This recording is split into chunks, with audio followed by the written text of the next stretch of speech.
আল্লাহর এক বান্দা ছিল নামাজে সেজদায়। তখন আল্লাহ রাব্বুল আলামিন তাকে ডাক দিয়ে বলে, বান্দা তুই যতই নামাজ পড়, যতই সেজদা কর, তোর জায়গা জাহান্নাম। এই কথা শুনে বান্দাটি বলল, আলহামদুলিল্লাহ। আল্লাহ তখন বলে, এই বান্দা, জাহান্নামের কথা শুনে কেউ আলহামদুলিল্লাহ কয়? বান্দা তখন বলে, আল্লাহ, জাহান্নামের মালিকও তুমি, জান্নাতের মালিকও তুমি।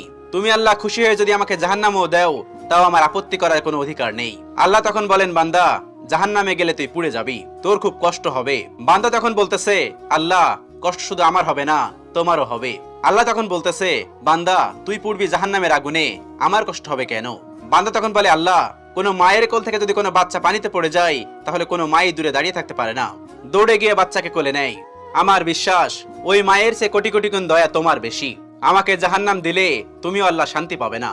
আল্লাহ তখন বলে, বান্দা, এই দলিল তুই কই পাইলি? বান্দা তখন বলে, আল্লাহ, আমাদের জাতির পিতা ইব্রাহিম আলাইহিস সালাম তোমার প্রেম মুখে নিয়ে যখন নমরুদের আগুনে পড়ে গেল, তার আগেই তুমি বলে